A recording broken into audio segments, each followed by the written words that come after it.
Mga kababayan, ayan po, kabilat-kabila na po yung kay Cheese Escudero. Ito, nagsalita na, di ba? Ngayon, mga bossing, parang medyo tahimik na nga si Cheese. Hinahanap po ngayon tuloy ng ating mga kababayan. No, nasaan daw po si Cheese Escudero, mga bossing? Ito, sabi ko naman, bakit nawawala ba si Cheese Escudero? Hinahanap. Sabi po, sabi ni Jerry Kakanindin, kung kailan naman maraming tanong ang taong bayan, saka naman daw wala ng mga papreskon si Cheese. Miss you po. Totoo, no? Dati talagang mayat-maya si Cheese eh. Talagang mayat-maya si Cheese eh, mga bossing. Kapag yung mga pinag-uusapan, yung mga yung mga impeachment, kahit na hindi niya sinasagot ng diretso, yung forthwith, no, may press con, kaliwat kanan. Ngayon, eto na. Nasaan nga si Cheese? Tahimik lang. Naging tahimik na din po. Sabi ni Oms S, ngayon lang ulit kita nakita dyan ha. Si PBBM naman po ang tanungin natin, bakit ang tagal ng independent body? Baka sa huli magamit pa ng makakaliwang grupo ang mga flood control project na yan sa bagal ng pagkilos ng Pangulo. Naku po, naatat naman kayo. Ayun kakapost lang natin kay Pangulong Bongbong Marcos, nag-i-inaugurate nung kuryente doon sa Siquijor. Lalabas din yan nung umpisan. At wag tayo magugulat, baka kasali dyan si General Torre. Di po ba? Baka kasali dyan si General Torre. Di ba, naalala nyo, sabi ni Atty.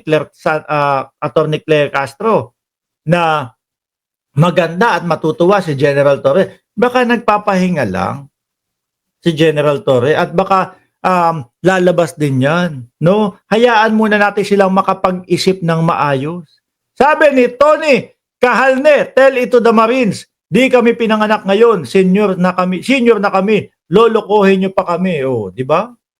Sabi ni Edgardo Gabionsan, nagbabayad ba ng tax si Lubiano? Ang laki siguro ng pera nito. Bilyonaryo ba ito para makapag-donate?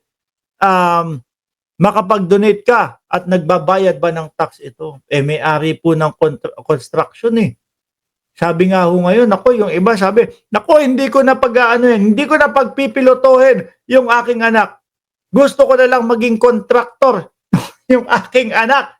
Mas madami daw pera ang pagiging contractor.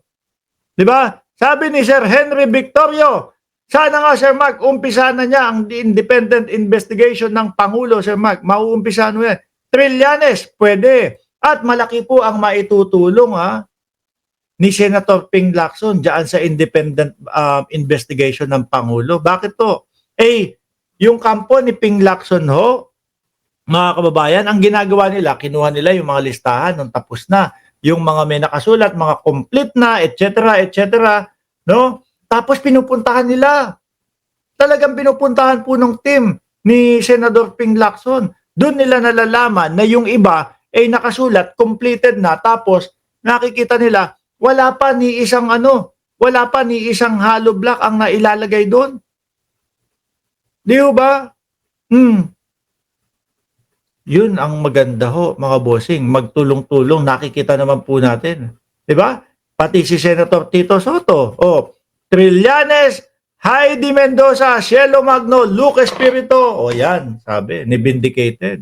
Si Cheese, nando doon sa mga ghost project naghuhukay. Sabi ni Black Lotus 104, nag-iikot si Cheese sa district ng Sorsogon kasama ang kapatid niyang congresswoman, inalam yung mga ghost project ni Lubiano.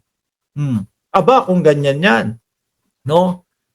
Saka maaalis nila yung isipan ng mamamayang Pilipino na kumbaga may kontsaba sila. Kung talagang inuusisa nila, iniimbestigahan nila yung mga proyekto ng mga Lubiano. Di ba? O baka baka kumbaga pang lights camera action lang po. Kasali din si Trillanes sa bubuuin independent body. Sir Mark, yung isang diskaya nasa ibang bansa na. Aroy ko po. Napakaswerte po natin, meron tayong presidente na katulad ni Pangulong Bongbong Marcos. Anyway mga boss, chipa mo sir, hanggang dyan na lang muna tayo. No? 2,900 viewers. Oh, ang live po natin araw-araw is ganitong oras po. No, alas 10 ng ganitong oras po, mga kababayan. Minsan napapaaga, alas 8. Ewan ko lang bukas kung anong oras, no? At sa gabi naman ho, alas 8 ng gabi, mga bossing. At doon naman po sa mga naghahanap ng ating Facebook page, ito po, paki-follow, paki-suportahan yung ating Facebook page na walang iba kundi Mark Ramos din po ang pangalan. Oh, bago tayo magtapos, mga bossing, pakipindot lang po 732 likes. Aba, 732, nasa na yung 2,100? Oh, baka mga DDS yun. Paalam po hanggang sa muli, mga